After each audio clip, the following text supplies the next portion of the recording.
ಅಧ್ಯಕ್ಷ ಇವತ್ತಿನ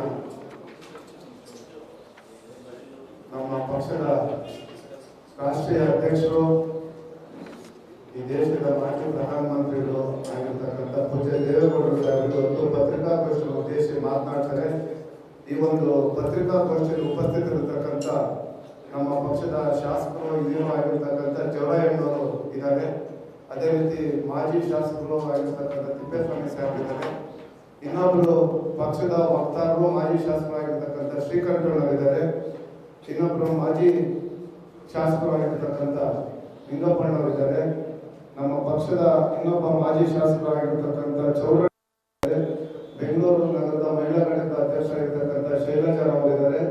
ಅದೇ ರೀತಿ ಎಲ್ಲ ಬಂದಿರತಕ್ಕಂಥ ಮಾಧ್ಯಮದ ಸ್ನೇಹಿತರಿಗೆ ಪಕ್ಷದ ವತಿಯಿಂದ ಸ್ವಾಗತವನ್ನು ಬಯಸ್ತಾ ಇದ್ದೀವಿ.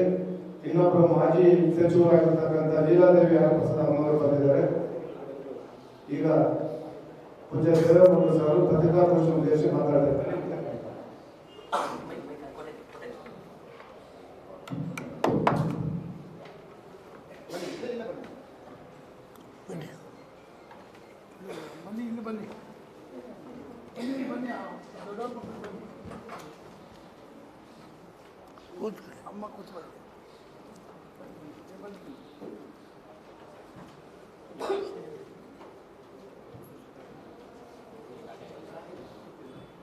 medical.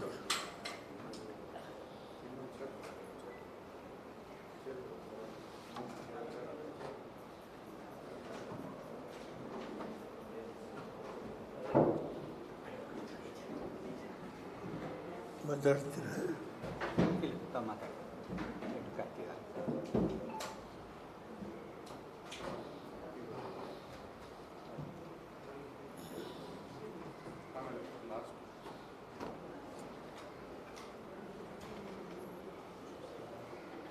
ಸ್ನೇಹಿತರೆ,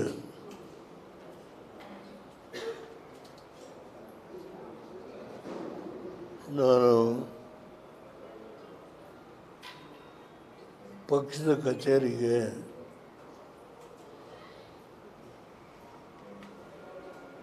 ಈ ಮಧ್ಯೆ ಸುಮಾರು ಕಳೆದ 3 ತಿಂಗಳಿಂದ ನಾನು ಬಂದಿತ್ತಿಲ್ಲ.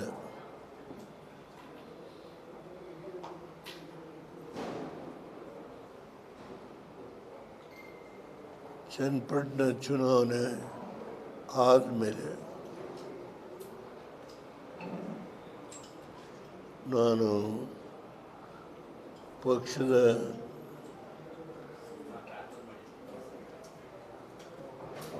ಕಚೇರಿಗೆ ಇವತ್ತೇ ಬರ್ತಾ ಇರೋದು.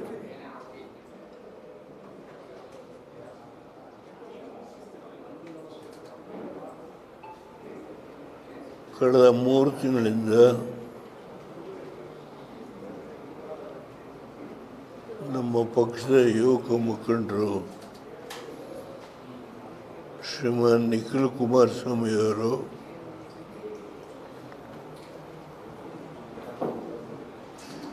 ನಮ್ಮ ಚಿಕ್ಕನಾಯಕನಹಳ್ಳಿಯ ಶಾಸಕರಾದ ಬಾಬು ಅವರು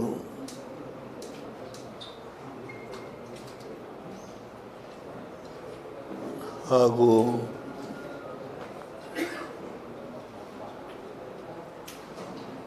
ಮತ್ತೊಬ್ಬರು ಮಾಜಿ ಮಂತ್ರಿಗಳು, ಪಕ್ಷದ ಹಿರಿಯ ಮುಖಂಡರು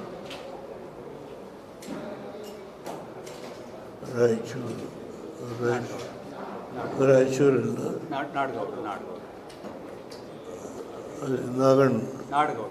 ನಾಡಗೌಡ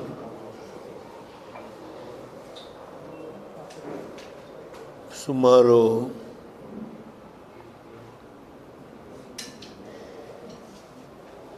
60-65 ವಿಧಾನಸಭಾ ಕ್ಷೇತ್ರಗಳಲ್ಲಿ ಪಕ್ಷದ ಸಂಘಟನೆಯನ್ನು ಮಾಡ್ತಾ ಇದ್ದಾರೆ.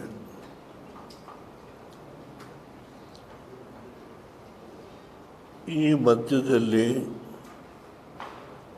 ಸಿಟಿ ಅಧ್ಯಕ್ಷರು ರಮೇಶ್ ಗೌಡರು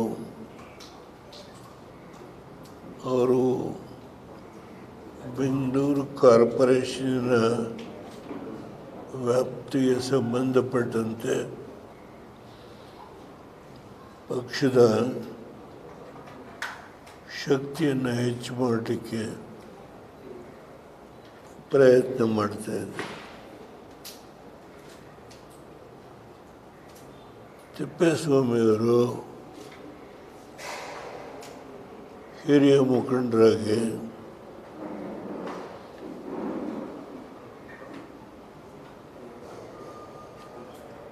ಇವರೆಲ್ಲರಿಗೆ ಮಾರ್ಗದರ್ಶನ ಮಾಡಿ ಪಕ್ಷದ ಚಟುವಟಿಕೆಯನ್ನು ಇವತ್ತು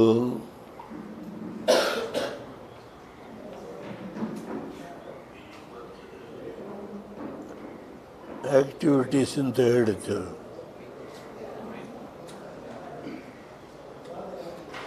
ಅದನ್ನು ಶಕ್ತಿ ತುಂಬ್ತಾ ಇದ್ದಾರೆ ಅಥವಾ ಗೈಡ್ ಮಾಡ್ತಾ ಇದ್ದಾರೆ ಅಂತ ಹೇಳಿ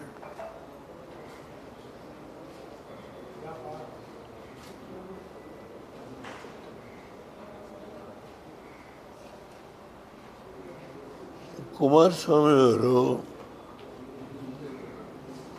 ಕಳೆದ 4 ತಿಂಗಳಿಂದ ನಮ್ಮ ರಾಜ್ಯದಲ್ಲಿ ಪ್ರವಾಸ ಮಾಡ್ತಾ ಇಲ್ಲ. ಸ್ವಲ್ಪ ಆರೋಗ್ಯ ಸುಧಾರಿಸ್ಕೊಳ್ಬೇಕಾಗಿತ್ತು. ಈಗ ಅವರ ಆರೋಗ್ಯ ಸಂಪೂರ್ಣವಾಗಿ ಯಾವುದೇ ಸಮಸ್ಯೆ ಇಲ್ಲ.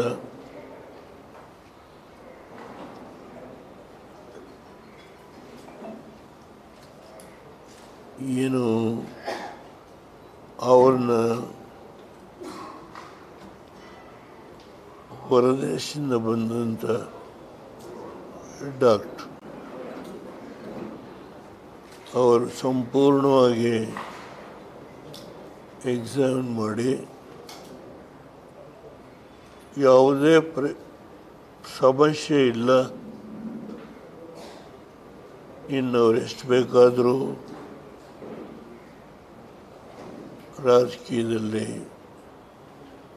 ಹೋರಾಟ ಮಾಡಲಿಕ್ಕೆ ಏನು ತೊಂದರೆ ಇಲ್ಲ ಅಂತೇಳಿ ಹೇಳಿದ್ದಾರೆ.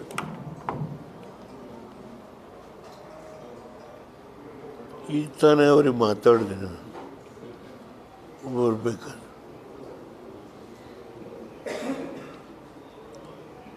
ಅವರು ಕೆಲವು ದಿನ ಆದಮೇಲೆ ಪ್ರವಾಸ ಶುರು ಮಾಡ್ತಾರೆ. ನಾನಿದು ಪೀಠಿಕೆಯಾಗಿ ಹೇಳ್ತಾ ಇದ್ದೇನೆ. ನಿಖಿಲ್ ಕುಮಾರಸ್ವಾಮಿಯವರು ಚನ್ನಪಟ್ಟಣದಲ್ಲಿ ಸೋತ ಮೇಲೆ ಅವರು ಅತ್ಯಂತ ಚುರುಕಾಗಿ ಎಲ್ಲ ಕಡೆ ಬಾಬು ಅವ್ರನ್ನ ಜೊತೆ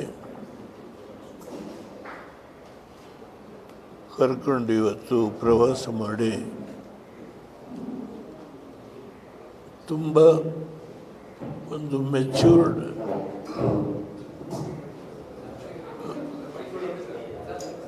ಮೂರು ಸಾರಿ ಸೋತಿದ್ದರೂ ಆ ಪೆಟ್ಟಿನ ತಿಂದಿದ್ದಾರೆ.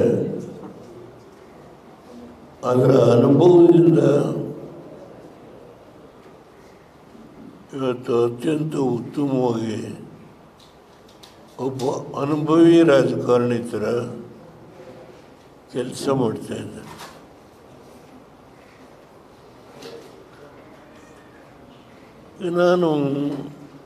ನನಗೇನು ತೊಂದರೆ ಇಲ್ಲ.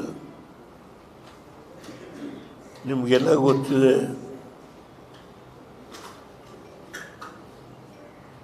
ಕಾಲಿನ ನೋವೊಂದು ಬಿಟ್ಟರೆ ಬಾಕಿ ಯಾವ ತೊಂದರೆ ಇಲ್ಲ. ಅದು ನೆನ್ನೆ ಜವರೇಗೌಡರು ನಮ್ಮ ಸಿಟಿ ಪ್ರೆಸಿಡೆಂಟು ತಿಪ್ಪೇಸ್ವಾಮಿಯವರು ನೀವು ಆಫೀಸ್ಗೆ ದಯಮಾಡಿ ಬನ್ನಿ, ಸ್ವಲ್ಪ ಆ್ಯಕ್ಟಿವಿಟೀಸ್ ನಾವು ಹೆಚ್ಚು ಮಾಡಬೇಕಾಗತ್ತೆ ಅಂತೇಳಿ ನನಗೆ ನಿನ್ನೆ ತಿಳಿಸಿದ್ರು. ಇವತ್ತು ಬರ್ತೀನಿ ಅಂತೇಳಿ ಬಂದಿದ್ದೇನೆ.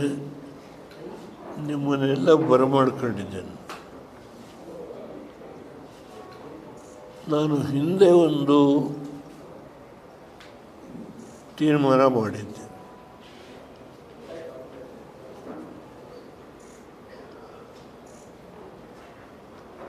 ಬೆಂಗಳೂರು ಸಿಟಿಗೆ ಸಂಬಂಧಪಟ್ಟಂತೆ ಮುಂದೆ ಬರುವ ಕಾರ್ಪೊರೇಷನ್ ಚುನಾವಣೆಗೆ ನಾವು ಕನಿಷ್ಠ 50ರಿಂದ 60 ಸ್ಥಾನಗಳನ್ನಾದರೂ ಗೆಲ್ಲಬೇಕು ಅನ್ನೋ ದೃಷ್ಟಿಯಿಂದ ಒಂದು ಸಭೆ ಮಾಡಬೇಕು ಅಂತ ಹೇಳಿ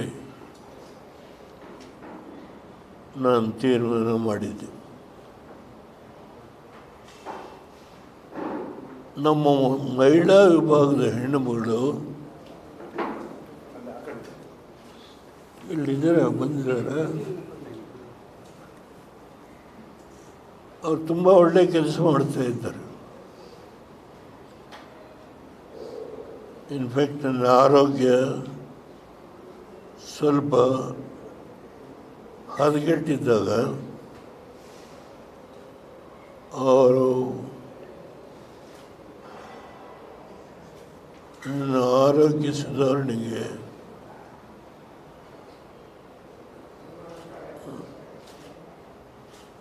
ನಮ್ಮೊಂದು ಪುರಾತನವಾದ ದೇವಸ್ಥಾನ ಮಲ್ಲೇಶ್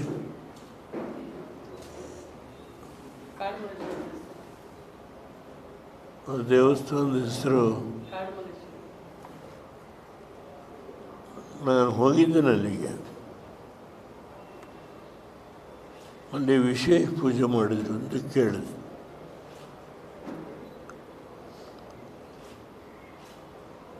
ಈಗ ನೀವು ರಮೇಶ್ ಗೌಡ್ರು,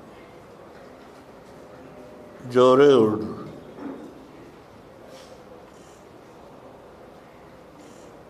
ಕನಿಷ್ಠ ಒಂದು 50,000 ಜನ ಹೆಣ್ಣುಮಕ್ಕಳು ಸೇರಿಸುವ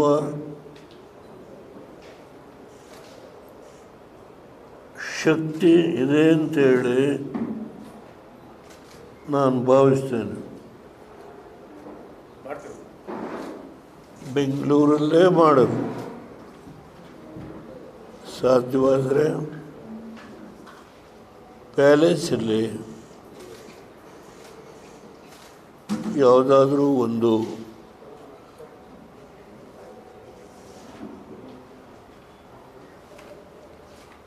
ಸ್ಥಳವನ್ನು ಗೊತ್ತು ಮಾಡಿ ನಾವು ಅತ್ಯಂತ ರಾಜ್ಯದ ಮೂಲೆ ಮೂಲೆಗೆ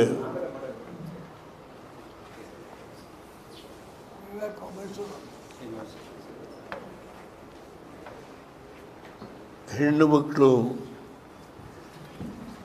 ಜಿಲ್ಲಾ ಪಂಚಾಯತಿ, ತಾಲೂಕು ಪಂಚಾಯತಿ ಚುನಾವಣೆಗೆ ನಿಲ್ಲೋದಕ್ಕೆ ಶಕ್ತಿ ಇದೆ ಅನ್ನೋದನ್ನು ನಾವು ಪ್ರೂವ್ ಮಾಡಬೇಕಾಗಿದೆ.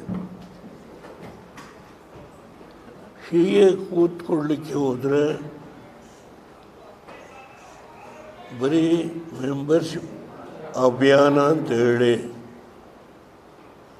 ಏನು ಒಂದು ಕಡೆ ನಾವು ನಿಖಿಲ್ ಕುಮಾರಸ್ವಾಮಿಯವರು ಹೋದಾಗ ಜನ ಸೇರ್ತಾರೆ, ಸ್ಥಳೀಯ ಸಮಸ್ಯೆಗಳನ್ನು ಕುರಿತು ಮಾತನಾಡ್ತಾರೆ. ಆದರೆ ನಮ್ಮ ಶಕ್ತಿ ಯಾವಾಗ ಪ್ರದರ್ಶನ ಆಗುತ್ತೆ ಅಂದರೆ ಚುನಾವಣೆ ಬಂದಾಗ. ಈಗ ಬೆಂಗಳೂರು ಸಿಟಿನಲ್ಲಿ ರಮೇಶ್ ಗೌಡರು ಕನಿಷ್ಠ ನಾನು 50 ಸೀಟಾದರೂ ಗೆಲ್ತೇನೆ ಅನ್ನೋ ಮನಸ್ಸಿನ ದೃಢ ಸಂಕಲ್ಪ ಮಾಡಿದ್ದಾರೆ. ಅದಕ್ಕೆ ಪಕ್ಷ ಕೂಡ ನಮ್ಮ ಕೈಲಾದ ಶಕ್ತಿಯನ್ನು ನೆರವನ್ನು ಕೊಡಲಿಕ್ಕೆ ಸಿದ್ಧ ಇದ್ದೇವೆ.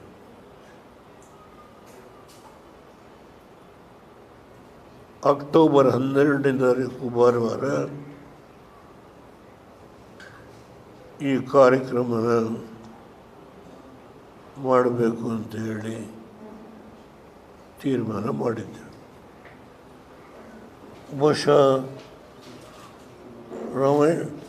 ವಾಪು ತೊಂದರೆ ಇಲ್ಲ ತಾನೆ ಅಕ್ಟೋಬರ್ 12 ಮಾಡೋದಕ್ಕೆ. ಮೇಡಮ್ ಸಮಾಧಾನ. ಇದು ಪೂರ್ವಭಾವಿಯಾಗಿ ನಿಮಗೆ ಹಣಕಾಸಿನ ಅಡಚಣೆ ಇದೆ ಅಂದರೆ ದಯಮಾಡಿ ತಿಳಿಸಿ. ನಾನು ಸಂಪೂರ್ಣ ಇದರ ಹೊಣೆಯನ್ನು ಹೊತ್ಕೊಳ್ತೇನೆ. ಆದರೆ ಹಿಂದೆ ಬಿಡಬಾರ್ದು. ನೀವು ಕೋಲಾರದ ಹೆಣ್ಣುಮಗಳೊಬ್ಬರು ಇದ್ದಾರೆ, ನಾನು ದಿನ ಬರ್ತೀನಿ ಬೇಕಾದರೆ ಆಫೀಸ್ಗೆ, ಇವತ್ತು ಬಂದೇ ಹೋದೆ ಅಂತ ಇಲ್ಲ, ದಿನಕ್ಕೆ 1 ಗಂಟೆ ಬಂದು ಕೂತ್ಕೊಳ್ತೇನೆ. ದಯಮಾಡಿ ಅಕ್ಟೋಬರ್ 12ನೇ ತಾರೀಕು ಈ ಒಂದು ಕಾರ್ಯಕ್ರಮನ ನಾವು ಮಾಡಿ ನಮ್ಮ ಶಕ್ತಿ ಏನಿದೆ ಅಂತ ಪ್ರದರ್ಶನ ನಾವು ಮಾಡೋದು. ಇದಿಷ್ಟನ್ನು ನಾನು ಮೊದಲನೇದಾಗಿ ನಮ್ಮ ಮಾಧ್ಯಮದ ಸ್ನೇಹಿತರ ಮುಂದೆ ತಿಳಿಸಲಿಕ್ಕೆ ಇಚ್ಛೆಪಡ್ತೇನೆ. ಈಗ ನನ್ನ ಮುಂದೆ ಮೊನ್ನೆ ಮುಖ್ಯಮಂತ್ರಿಗಳು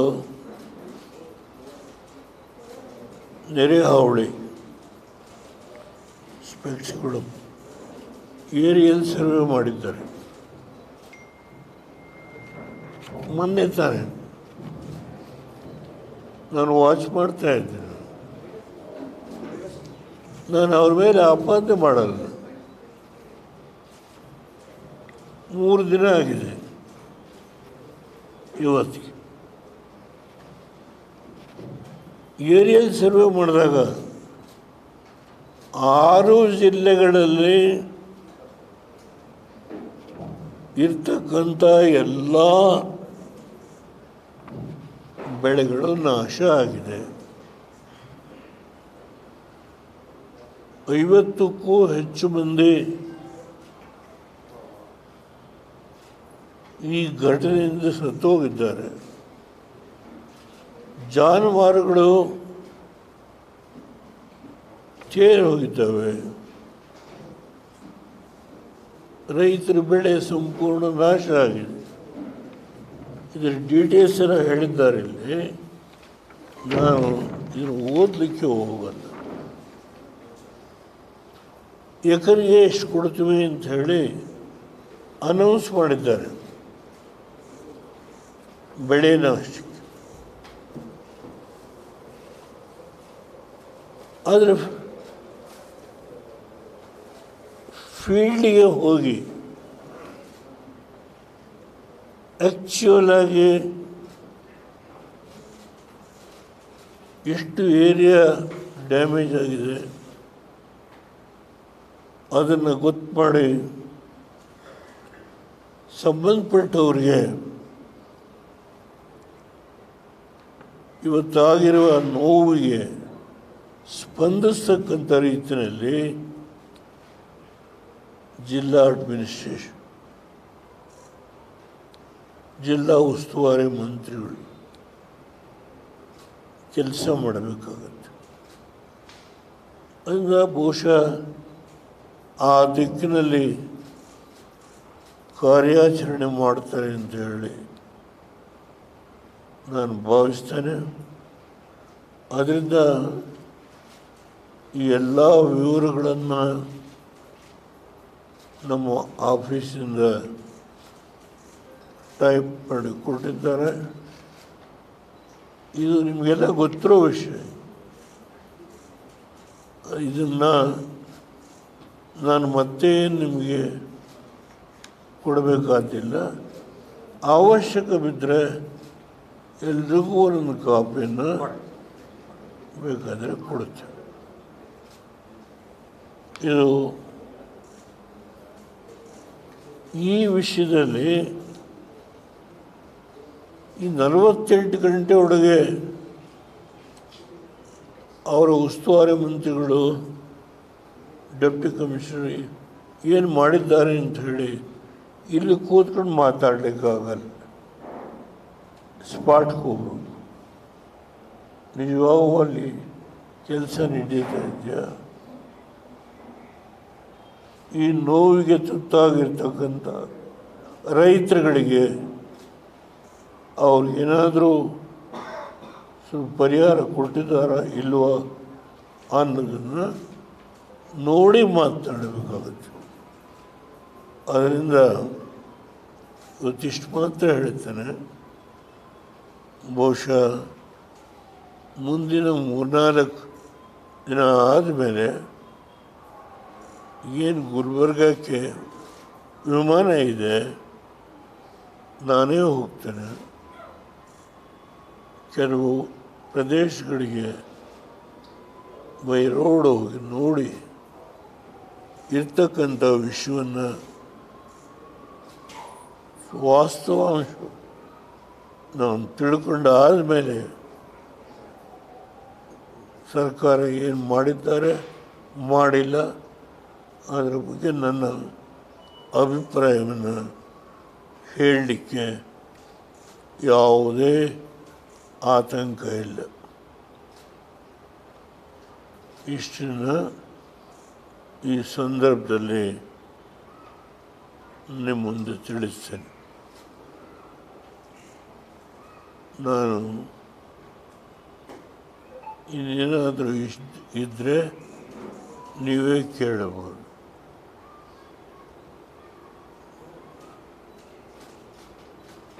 ಬಿಜೆಪಿ ನಿಯೋಗ ಹೋಗಿದೆ ಸರ್, ಜೆಡಿಎಸ್ ನಿಯೋಗ ಏನಾದರೂ ಹೋಗುತ್ತಾ?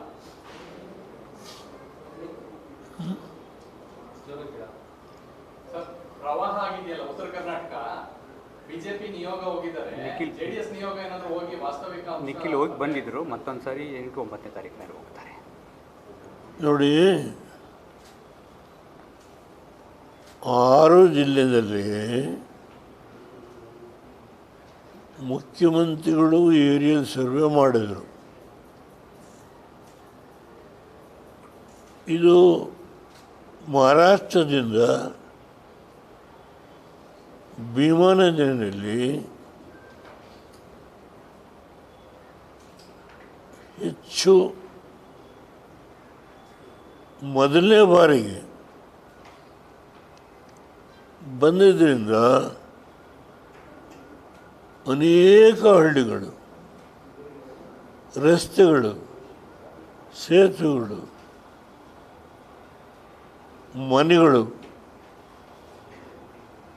ಡ್ಯಾಮೇಜ್ ಆಗಿದೆ. ಮೊದಲನೇ ಬಾರಿಗೆ ಇಂತಹ ಭೀಕರವಾದ ಒಂದು ನೋವು ಆರು ಜಿಲ್ಲೆಯಲ್ಲಿ ಅತಿವೃಷ್ಟಿಯಿಂದ ನಡೆದಿದೆ. ಅದಕ್ಕೆ ಜಿಲ್ಲಾಧಿಕಾರಿಗಳಿಗೆ, ಸಂಬಂಧಪಟ್ಟಂಥ ಮಂತ್ರಿಗಳಿಗೆ ಡೈರೆಕ್ಷನ್ 48 ಗಂಟೆ ಆಗಿದೆ. ಅದು ಏನೆಲ್ಲ ನಡೀತಾ ಇದೆ ಗೊತ್ತಿಲ್ಲ ನನಗೆ. ನಾನಂತೂ 4-5 ದಿನ ಬಿಟ್ಟು ನಾವು ಹೋಗಿ ಒಂದು 4-6 ಕಡೆ ನೋಡ್ತೇವೆ ಎಷ್ಟು ಮಟ್ಟಿಗೆ ಪರಿಹಾರ ಕಾರ್ಯಕ್ರಮ ನಡೆದಿದೆ, ನಡೆದಿಲ್ಲ, ಜಾನುವಾರುಗಳಿಗೆ ಎಷ್ಟು ಸತ್ತೋಗಿದ್ದಾವೆ, ಏನು ಪರಿಹಾರ ಕೊಟ್ಟಿದ್ದಾರೆ, ಸತ್ತ ರೈತರಿಗೆ ಏನು ಪರಿಹಾರ, ಆ ಕುಟುಂಬಕ್ಕೆ ಸ್ಥಳದಲ್ಲಿ ಎಲ್ಲ ವಿಷಯಗಳನ್ನು, ಮಾಹಿತಿಗಳನ್ನು ಕಲೆಕ್ಟ್ ಮಾಡ್ಕೊಂಡ್ಮೇಲೆ ಮುಂದೆ ಕೇಂದ್ರಕ್ಕೂ ಕುಮಾರಸ್ವಾಮಿಯವರು ಪತ್ರ ಬರೆದಿದ್ದಾರೆ ಪ್ರಧಾನಮಂತ್ರಿಗಳಿಗೆ. ಬಹುಶಃ ನಾನು ಅದರೆಲ್ಲ ವಿವರವನ್ನು ಪ್ರಧಾನಮಂತ್ರಿಗಳಿಗೆ ತಿಳಿಸಲಿಕ್ಕೆ ಇಚ್ಛೆಪಟ್ಟು ಗೃಹ ಸಚಿವರಿಗೆ ಅದೇ ಕುಮಾರಸ್ವಾಮಿಯವರು ಬರೆದಕ್ಕಾಗಲ್ಲ, ಪ್ರಧಾನಮಂತ್ರಿಗಳಿಗೆ ಅಮಿತ್ ಶಾ ಅವರಿಗೆ. ನೆನ್ನೆ ಅದರಿಂದ ವಿತಿನ್ 24 ಅವರ್ಸಲ್ಲಿ ಏನಾಯಿತು ಅಂತ ಹೇಳೋದು ಕಷ್ಟ. ಏಕೆಂದರೆ ದೇಶದಲ್ಲೇ ಭಾಳ ಸಮಸ್ಯೆಗಳಿದೆ. ಪ್ರಧಾನಮಂತ್ರಿಗಳಿಗೂ ನೀವು ನೋಡ್ತಾ ಇದ್ದೀರಿ ಬಿಡುವಿಲ್ಲದ ಕಾರ್ಯಕ್ರಮ. ಅದರಿಂದ ಇದರ ಮೇಲೆ ಏನು ಕ್ರಮ ತೆಗೆದುಕೊಂಡಿದ್ದಾರೆ ಅನ್ನೋದನ್ನು ಅವಶ್ಯಕ ಬಿದ್ದರೆ ನಾನು ಕೂಡ ಡೆಲ್ಲಿಗೆ ಹೋಗಿ ಅವನ್ನ ಭೇಟಿ ಮಾಡಿ ಇದರ ಬಗ್ಗೆ ಪರಿಹಾರಕ್ಕೆ ಒತ್ತಾಯ ಮಾಡ್ತೀನಿ. ಬೇರೆ ರಾಜ್ಯದಲ್ಲಿ ಪ್ರವಾಹ ಆಗಿದೆ, ಅಲ್ಲೆಲ್ಲ ಕೇಂದ್ರ ಸರ್ಕಾರ ಪರಿಹಾರ ಘೋಷಣೆ ಮಾಡಿದ್ದು, ನಮ್ಮ ರಾಜ್ಯ ಸರ್ಕಾರಕ್ಕೆ ಘೋಷಣೆ ಆಗಿಲ್ಲ. ತುರ್ತಾಗಿ ಏನಾದ್ರು ಮಾತಾಡ್ತೀರಾ ಪ್ರಧಾನಿಗಳ ಜೊತೆ ಏನಾದ್ರು?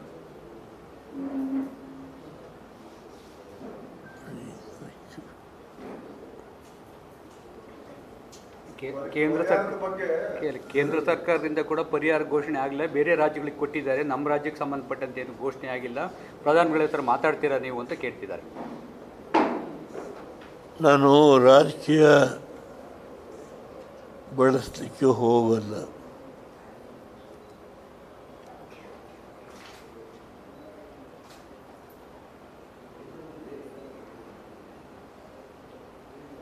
ಕಾಂಗ್ರೆಸ್ಸಿನ ಶಾಸಕರು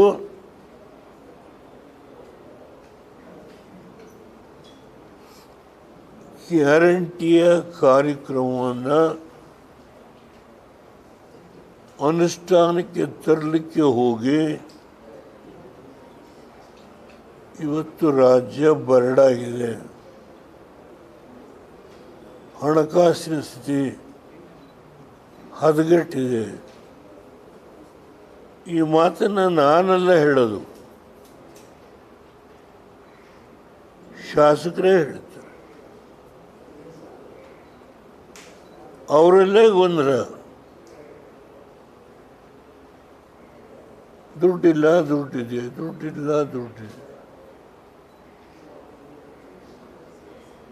ಅದನ್ನು ರಾಜ್ಯ ಸರ್ಕಾರ ಎಷ್ಟು ಮಟ್ಟಿಗೆ ಇಂಥ ಒಂದು ಅತಿವೃಷ್ಟಿ ಬಂದಾಗ ತನ್ನ ಸಂಪನ್ಮೂಲದಿಂದ ಯಾವ ಜನ ಸಂಕಷ್ಟಕ್ಕೆ ಈಡಾಗಿದ್ದಾರೋ ಅವ್ರಿಗೆ ಶಕ್ತಿ ಮೀರಿ ಸಹಾಯ ಮಾಡಬೇಕು ಜವಾಬ್ದಾರಿ ಇತ್ತು. ಆದರೆ ಅವರಲ್ಲೇ ಗೊಂದಲ.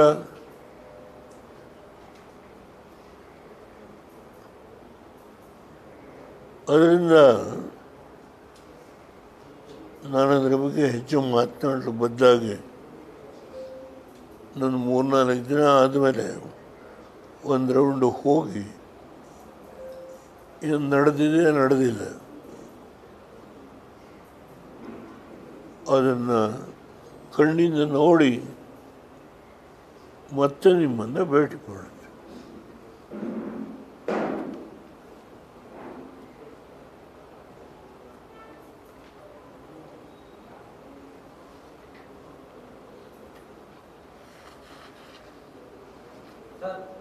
ಬಿಡದಿ ಟೌನ್ಶಿಪ್ ವಿಚಾರವಾಗಿ ರೈತರು ಪ್ರತಿಭಟನೆ ಮಾಡ್ತಾ ಇದ್ದಾರೆ. ಡಿ.ಕೆ. ಶಿವಕುಮಾರ್ ಅದಕ್ಕೆ ರಿಯಾಕ್ಷನ್ ಕೊಡುವಂತ ಸಂದರ್ಭದಲ್ಲಿ ದೇವೇಗೌಡರ ಕುಟುಂಬ ಮೊದಲಿಂದಲೂ ನಮ್ಮನ್ನ ಜೈಲಿಗೆ ಹಾಕೋದಕ್ಕೆ ಷಡ್ಯಂತ್ರ ಮಾಡಿದೆ ಅಂತ ಆರೋಪ ಮಾಡಿದ್ದಾರೆ. ನಾನು ದಯಮಾಡಿ ಬೇರೊಬ್ಬರ ಹೆಸರು ತೆಗೆದು ಚರ್ಚೆ ಮಾಡೋದು ಬೇಡ.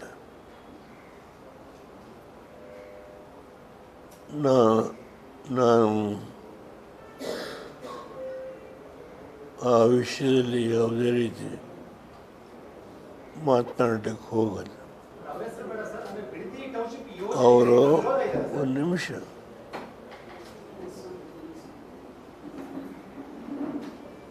ಇಲ್ಲಿ ಇರ್ತಕ್ಕಂಥ ಎಲ್ಲ ದೃಷ್ಟಿ ಮಾಧ್ಯಮ 3 ತಿಂಗಳು ನಮ್ಮ ಮನೆ ಹತ್ರಲ್ಲೇ ಬೆಳಗ್ಗೆ 6 ಗಂಟೆಯಿಂದ ರಾತ್ರಿ 10 ಗಂಟೆವರೆಗೂ ಕೂತಿದ್ರಿ. ಯಾರ ಪ್ರೇರಣೆಯಿಂದ?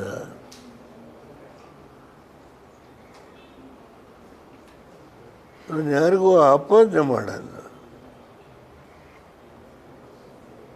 ಅವತ್ತು ಮಾತಾಡಿಲ್ಲ, ಈಗಲೂ ಮಾತಾಡಲ್ಲ.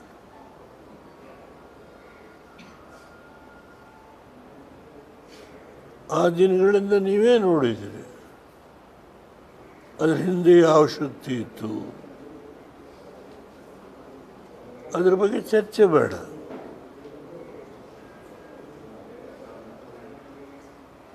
ದಯಮಾಡಿ ಅನ್ಯತಾ ಭಾವನೆ ಮಾಡಬೇಡಿ. ಅದರಿಂದ ಯಾರು ಏನೇ ಮಾಡಿದ್ರು ನಾವು ಒಂದು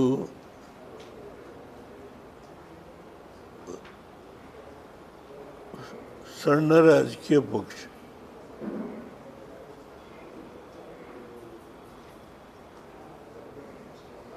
ಅದನ್ನು ಉಳಿಸ್ಕೊಡೋದಕ್ಕೆ, ಅದನ್ನು ಬೆಳೆಸ್ಕೊಂಡು ಹೋಗೋದಕ್ಕೆ ಶಕ್ತಿ ಮೀರಿ ಪ್ರಯತ್ನ ಮಾಡಿ.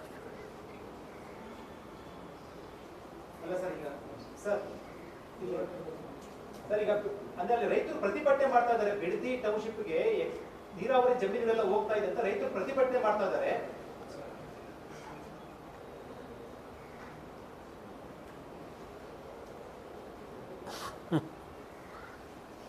ನಾನು ಮೊದಲೇ ಹೇಳಿದ್ದೇನೆ, ನೀವು ಯಾರ ಹೆಸರು ಹೇಳಿದ್ದೇ ಇದ್ದರೆ ಅವ್ರ ಹೆಸರು ತೆಗೆದು ನಾನು ಮಾತಾಡೋದಿಲ್ಲ.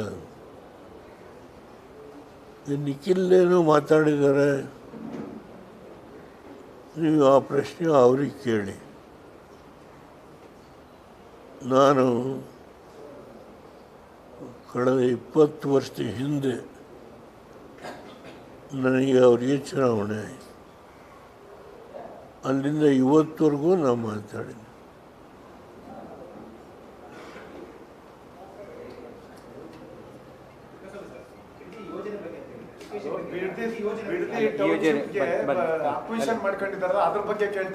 ಅವರು ಈ ಬಿಡದಿ ಟೌನ್ಶಿಪ್ಗೆ ಜಮೀನು ಅಕ್ವಿಷನ್ ಮಾಡ್ಕೊಂಡಿದ್ದಾರಲ್ಲ, ಅದ್ರ ಬಗ್ಗೆ ಕೇಳಿದ್ರು. 9,000 ಎಕರೆ ಜಮೀನು ಏನು ಭೂಸ್ವಾಧೀನ ಮಾಡ್ತಿದ್ದಾರೆ, ರೈತರು ಹೋರಾಟ ಮಾಡ್ತಿದ್ದಾರೆ. ಅದ್ರ ಬಗ್ಗೆ ನಿಮ್ಮ ಅಭಿಪ್ರಾಯ ಏನು? ಈಗ ಮೊನ್ನೆ ಜವರೇಗೌಡರ ಆದಿಯಾಗಿ ನೀವೆಲ್ಲ ಹೋದರೆ ಸಭೆ ನಡೀತು. ಸುಮಾರು 3 ಅವರ್ಸು ಮೇಲೆ ಸಭೆ ನಡೀತು.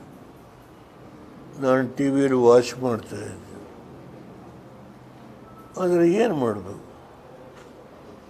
ಅವ್ರ ಕೈಯಲ್ಲಿ ಸರ್ಕಾರ ಇದೆ. ಅದರಿಂದ ನೀವು ಏನೇ ಹೇಳಿದರೂ ಅದನ್ನು ತಿರಸ್ಕಾರ ಮನೋಭಾವನೆಯಿಂದ ನೋಡತಕ್ಕಂಥ ಒಂದು ಹಿನ್ನೆಲೆ ಏನಿದೆ, ಅದರಿಂದ ನಿಮಗೆ ಚುನಾವಣೆ ಬಂದಾಗ ಜನ ತೀರ್ಪು ಕೊಡಬೇಕು. ಅಲ್ಲಿವರೆಗೂ ನೀವು ಕಾಯಬೇಕು.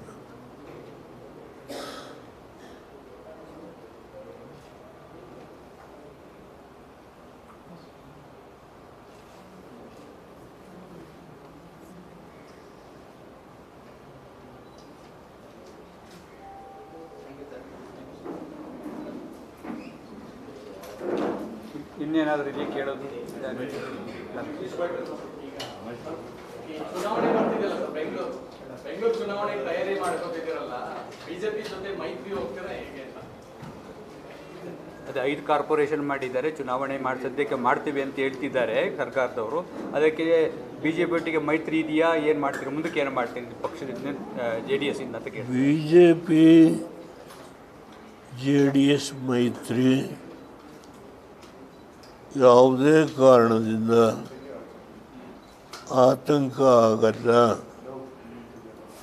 ಆ ಮೈತ್ರಿ ಮುಂದುವರಿಯುತ್ತೆ. BJP ಮತ್ತು JDSನ ಮೈತ್ರಿ ಯಾವುದೇ ಆತಂಕ ಇಲ್ಲದೆ ಆ ಮೈತ್ರಿ ಮುಂದುವರಿಯುತ್ತೆ.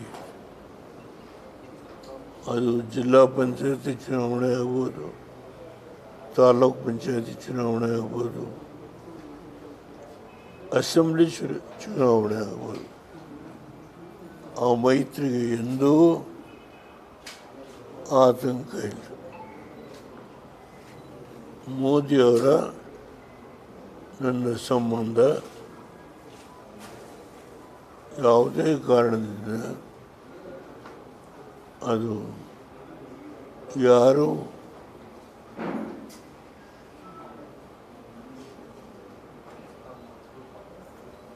ಬದಲಾವಣೆ ಮಾಡಲಿಕ್ಕೆ ಆಗಲ್ಲ. ನಮ್ಮ ಸಂಬಂಧ ಕಳೆದ 10 ವರ್ಷದ ಮೋದಿಯವ್ರನ್ನ ದೇವೇಗೌಡರು ಏನು ಒಂದು ನಿದರ್ಶನ ತೋರಿಸಿ ಎಂದಾದರೂ ನಾನು ಮೋದಿಯವರ ಬಗ್ಗೆ ಕಳೆದ 10 ವರ್ಷ ಲಘುವಾಗಿ ಮಾತಾಡಿದ್ದೇನೆ.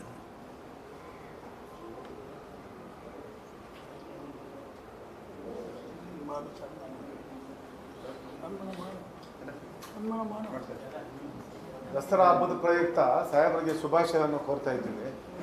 ಒಂದು ನಿಮಿಷ ರೀ ಸರ್, ಇನ್ನೇನಾದ್ರು ಇದೆಯಾ? ವೈಂಡ್ ಅಪ್ ಮಾಡ್ಬೋದಾ? ವೈಂಡ್ ಅಪ್ ಮಾಡಿ. Thank you sir. ಒಂದು ನಿಮಿಷ ಆಗಿದೆ.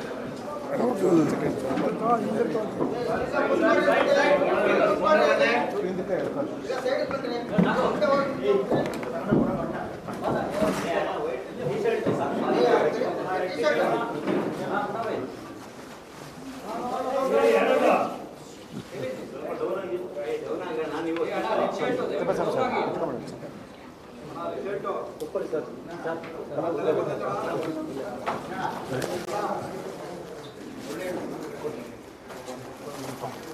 ಮುಟ್ಬಿಡಿ ಅಪ್ಪಾಜಿ ಸಾಕು.